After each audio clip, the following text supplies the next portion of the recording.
Hello friends, welcome to વર્ષ kitchen. કેમ છો બધા? હું છું વર્ષા. સુપર હેલ્ધી, ટેસ્ટી, ઇઝી અને ઓરિજિનલ રેસિપીઝ જોવા માટે વર્ષ કિચન યુટ્યુબ ચેનલને સબસ્ક્રાઇબ કરજો. સાથે જ બાજુમાં આપેલા બેલ આઇકન પર ક્લિક કરજો, જેથી તમને આવનારા દરેક નવા વિડીયોઝની નોટિફિકેશન મળતી રહે. Thanks for watching and sharing my recipes. Stay tune with વર્ષ કિચન. આજે આપણે ખૂબ જ સ્વાદિષ્ટ, પૌષ્ટિક, સ્વાદ અને સેહતથી ભરપૂર એવા થેપલા બનાવી રહ્યા છીએ, જે એકદમ નવી રીત છે. તો તેના માટે મેં એકદમ 2 જાડી, તાજી અને મોટી એવી સરગવાની સિંગ ધોઈને લીધી છે અને તેના વચ્ચેથી આ રીતે કટ પાડી દેવાના છે. મોટી મોટી સમારી લેવાની છે મોટા ટુકડામાં. દરવાળી જાડી મોટી સરગવાની સિંગનો ઉપયોગ કરશો તો તેનો દર બહુ સરસ નીકળશે બફાયા પછી. તો એક કુકરમાં પોણો ગ્લાસ જેટલું પાણી નાખીને 3 વિસલ વાગે ત્યાં સુધી મીડિયમ ગેસની ફ્લેમ પર સરગવાને બાફી લેવાનો છે અને આમ જ બાફવાનો છે. આમાં કોઈ હળદર, નમક કશું જ નાખવાની જરૂર જ નથી. કુકર ઠંડુ પડી જાય ત્યારબાદ આપણે કુકરને ખોલીને તેમાંથી સરગવાની સિંગ કાઢીને ચમચી વડે જ તેનો પલ્પ કાઢી લેશું, કેમ કે સિંગ એકદમ જાડી મોટી દરવાળી છે. તમારે જો વધારે પ્રમાણમાં સરગવાની સિંગ બાફી હોય તો બ્લેન્ડર ફેરવીને ત્યારબાદ ગાળીને પલ્પને ઉપયોગમાં લઈ લેવાનો. અત્યારે આમાં કોઈ એક બે રેસા દેખાય છે, તો હું તેને આ જે પાણી છે બાફેલું તેમાં જ આ પલ્પ નાખીને બ્લેન્ડર ફેરવી લઉં છું. હવે લોટ બાંધવા માટે એક વાસણ લઈને તેમાં 1 કપ જેટલો ઘઉંનો ઝીણો રોટલીનો લોટ લેશું અને અડધો કપ જેટલો પીળી મકાઈનો લોટ લીધો છે મેં, જે ઘરનો જ દળેલો છે અને બારીક રવા જેવો છે. તમે જો તૈયાર પીળી મકાઈનો લોટ લેતા હો તો તેને ચાળીને ઉપયોગમાં લેવો. મકાઈનો લોટ ઉમેરવાથી થેપલા સ્વાદમાં બહુ જ મીઠા લાગશે, કુદરતી મીઠાશવાળા તૈયાર થશે અને એકદમ ફરસા પણ બનશે. અને મેથીની ભાજી અને કોથમીર બંનેને ધોઈને કોરી કરી લીધી છે. ત્યારબાદ આપણે તેને એકદમ ઝીણી ઝીણી સમારીને લોટમાં ઉમેરીશું.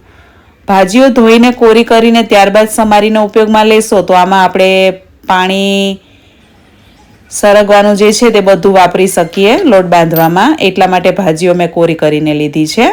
હવે આમાં સ્વાદ પ્રમાણે નમક નાખવાનું છે અને 1/2 ટીસ્પૂન જેટલો સંચળ પાવડર પણ નાખીશું, એટલે કે બ્લેક સોલ્ટ. 2 ટીસ્પૂન જેટલું ધાણા જીરું પાવડર, 1 ટીસ્પૂન જેટલો હળદર, 1/2 ટીસ્પૂન જેટલી હિંગ નાખવી. આનાથી સ્વાદ અને સુગંધ બહુ સરસ આવશે. 1/2 ટેબલસ્પૂન જેટલા તલ ઉમેરવા. 2 ચપટી જેટલા અજમાના દાણા હાથેથી મસળીને નાખવા અને 1/2 ટીસ્પૂન જેટલું લાલ તીખું મરચું પાવડર નાખવું. એક વખત આ બધા કોરા મસાલાને લોટ સાથે એકદમ સરસ રીતે મિક્સ કરી લેવાના, જેથી તેમાં મસાલા એકદમ સરસ રીતે ભળી જાય. અને આમાં તમે પાલક, મેથી, કોથમીર ત્રણેય ભાજીનો ઉપયોગ કરી શકો છો અને 3માંથી કોઈ પણ એક ભાજીનો પણ ઉપયોગ કરીને બનાવી શકો છો. અને 3માંથી એક પણ ભાજી ન હોય તો તમે ભાજીઓ વગર પણ માત્ર કસૂરી મેથી નાખીને પણ બનાવી શકાય છે. અને સરગવાના પાન જો મળી જાય તો એ પાનને પણ સમારીને આમાં ઉમેરીને બનાવી શકાય છે. 1 તીખી મરચી અને 1 ટુકડો આદુ સમારીને વાટી લેવું. તમે આદુ મરચાંની પેસ્ટ પડી હોય તો તે પણ નાખી શકો છો અને તીખાશ તમારા ટેસ્ટ પ્રમાણે લેવી. અને એક વખત બધું મિક્સ કરીને હવે આપણે જે સરગવાનો પલ્પ બનાવ્યો છે તે ગાળીને તેનાથી જ આપણે લોટ બાંધી નાખશું. અને જરૂર પડે તો જ આમાં પાણી નાખવાનું છે. 1/2 ટેબલસ્પૂન જેટલું તેલનું મોણ નાખવું. આમાં તમે ઘીનું મોણ પણ નાખી શકો છો. જરૂર પડે તો જ આપણે પાણી ઉમેરીશું. અત્યારે મેં આમાં કોથમીર અને મેથી બંને ભાજી 1 કપ જેટલી લીધી છે. તમે તમારા ટેસ્ટ પ્રમાણે વધારે ઓછી કોઈ પણ ભાજીનો ઉપયોગ કરી શકો છો. આમાં તમે દહીં નાખીને પણ લોટ બાંધી શકો છો. ખાટા મીઠા થેપલા ભાવતા હોય તો ખાસ દહીંમાં ગોળ ઓગાળીને તેનાથી લોટ બાંધવો. તે થેપલા પણ બહુ જ સરસ લાગે છે. અત્યારે મને પાણીની જરૂર જણાઈ રહી છે તો હું થોડું પાણી નાખી રહી છું. કોઈ પહેલી વાર પણ થેપલા જો બનાવતું હોય તો તે આ રીત બરાબર ફોલો કરશે તો તેનાથી એકદમ સરસ જ બનશે.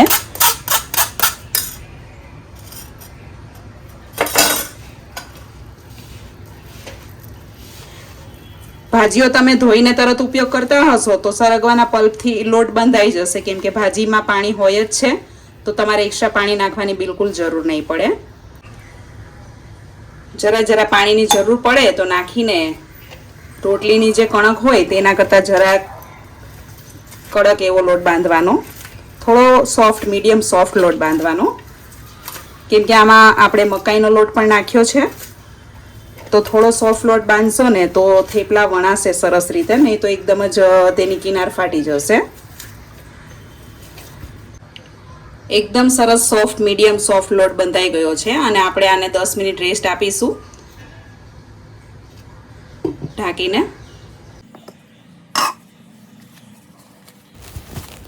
દસ મિનિટ લોટને રહેવા દીધા બાદ તે એકદમ સરસ સોફ્ટ થઈ ગયો છે. તો તેમાં 2 ચમચી જેટલું ઘી નાખીને તેને એકદમ સરસ રીતે મસળી લેવાનો છે. તમે તેલ નાખીને પણ મસળી શકો છો.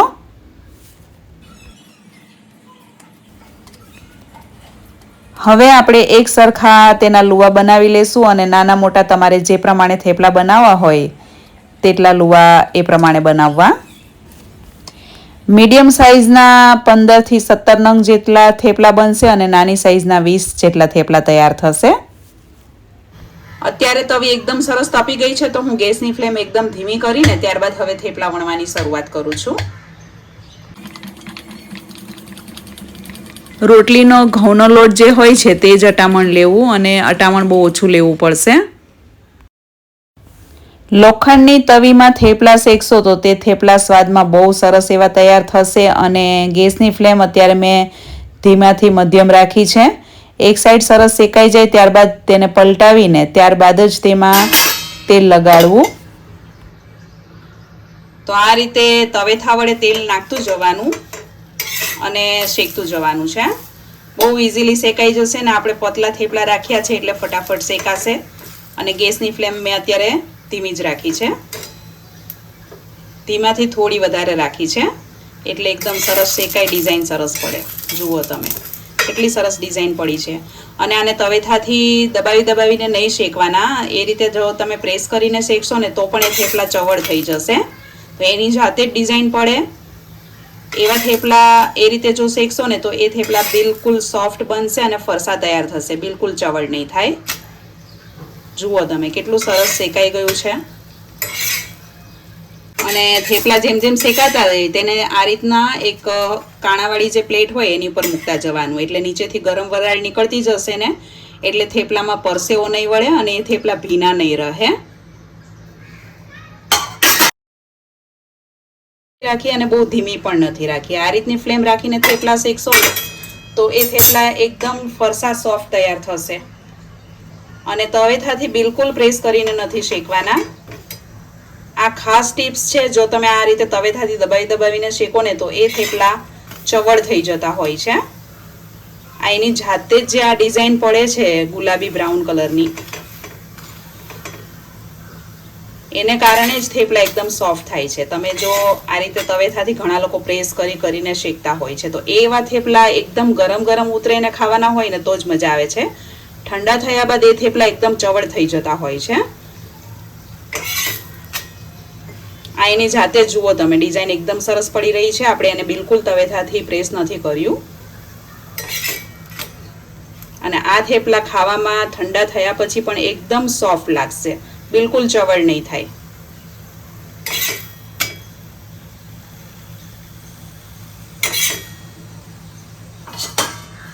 તો આ રીતે આપણે બધા થેપલા કાઢતા જશું અને શેકતા જશું.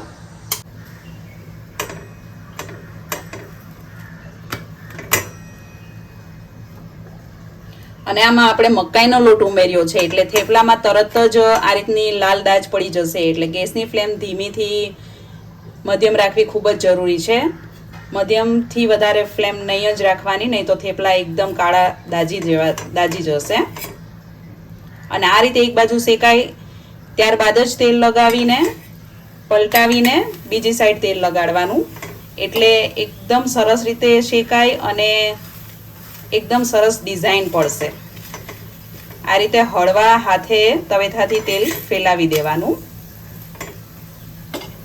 અને એકદમ ઓછા તેલમાં શેકવા પડશે. તમારે વધારે પડતું તેલ પણ નહીં નાખવું પડે. આ થેપલા એકદમ ઓછા તેલવાળા, ઓછા લેસ ઓઇલી તૈયાર થશે.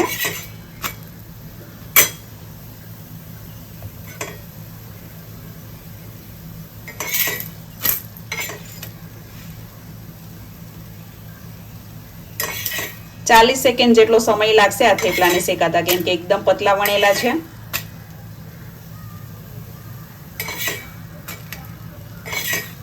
અને અત્યારે થેપલામાંથી સુગંધ એકદમ સરસ આવી રહી છે. મારા આખા કિચનમાં થેપલાની સુગંધ આવી રહી છે. અડધો કલાક જેટલો સમય લાગશે આ 18 થી 20 થેપલાને વણીને શેકતા. અને એકદમ ઇઝીલી વણાઈ જાય છે. જોઈ શકો છો તમે, અટામણ પણ કેટલું ઓછું લેવું પડે છે.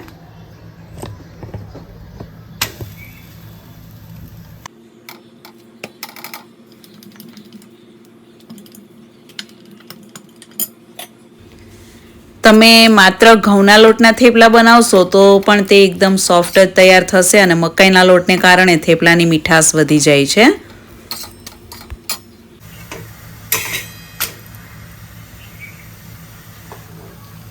ધીમો મધ્યમ એ રીતે ગેસની ફ્લેમ કરતી જવાની અને થેપલાને આ રીતે શેકતા જવાના છે. એટલે એકદમ ફરસા, એકદમ સરસ કૂક થયેલા થેપલા બની જશે.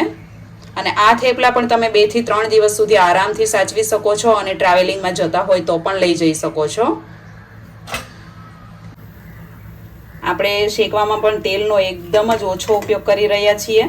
તેલથી લથબથ થેપલા ખાવામાં બિલકુલ સારા નથી લાગતા અને ઠંડા થઈ ગયા પછી તો માત્ર તેલ ખાતા હોઈએ તેવું લાગે છે.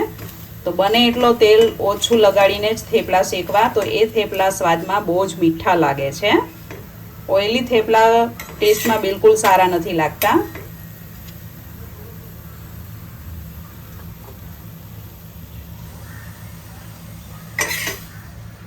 જુઓ કેવી સરસ ડિઝાઇન પડી ગઈ છે. જે લોકો નવું રસોઈ કુકિંગ શીખી રહ્યા છે તેને આ રેસીપી ખૂબ જ ફાયદાકારક સાબિત થશે, બહુ જ ઉપયોગી થશે. અને આ ખૂબ જ હેલ્ધી એવા વિટામિન્સ, ફાઇબર અને પ્રોટીનથી ભરપૂર થેપલા છે. અને અત્યારે થેપલાની સુગંધ એટલી બધી સરસ આવી રહી છે ને કે આમને આમ ખવાઈ જાય એવા ટેસ્ટમાં તૈયાર થયા છે. એકદમ ફરસા પોચા એવા થેપલા બન્યા છે. જુઓ તમે કેટલા ફરસા અને એકદમ કોરા થેપલા બન્યા છે. ચવડ પણ નથી અને બહુ તેલ પણ નથી. આ થેપલા તમે ઠંડા પણ એમનેમ ખાઈ જશો અને ગરમા ગરમ ખાવાની તો મજા જ આખી અલગ છે. કોઈ વસ્તુની સાથે જરૂર નહીં પડે. આ ઠંડા એમનેમ ખવાઈ જશે. ચા, દહીં, અથાણું, ગોળ કશું પણ નહીં હોય તો એમનેમ ખાવાની પણ મજા આવી જશે. અને સરગવો આમાં નાખ્યો છે તે ઘરમાં કોઈને ખબર પણ નહીં પડે. અને તમે ઘરના દરેક સભ્યોને આ રીતે સરગવાના થેપલા બનાવીને ખવડાવી શકો છો. જેમને સરગવો નહીં ભાવતો હોય એ પણ ખાશે, માંગીને ખાશે, એટલા ટેસ્ટી લાગે છે.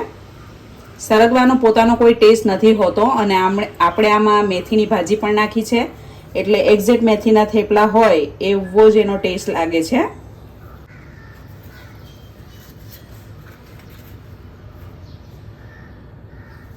જુઓ તમે કેટલા સોફ્ટ થેપલા બન્યા છે અને બિલકુલ ઓઇલી પણ નથી. આ થેપલા તમે પ્લેન સાદા દહીં સાથે ખાશો તો બહુ જ મજા આવી જશે ખાવાની. અને તાજું મોળું દહીં હોય તો આ થેપલા સાથે બીજું કાંઈ જ ન જોઈએ. બહુ જ ટેસ્ટમાં સરસ બન્યા છે. સવારનો નાસ્તો, બપોરનું લંચ અને સાંજનું ડિનર હોય કે સાંજનો નાસ્તો હોય કે તમે મુસાફરીમાં પણ ખાવા માંગતા હો તો બધી રીતે આ થેપલા ખાવાના ઉપયોગમાં લઈ શકાય છે. તે પ્રકારના ખૂબ જ પૌષ્ટિક અને સ્વાદિષ્ટ એવા થેપલા છે. અત્યારે અમારા ઘરમાં બધાએ ગુંદાનું અથાણું, દહીં અને મરચાં સાથે ખાધા અને સવારે વધ્યા હતા એ થેપલા બધાએ ચા સાથે ખાધા અને પરિવારના દરેક સભ્યોને આ થેપલા ખાવાની ખૂબ જ મજા પડી ગઈ.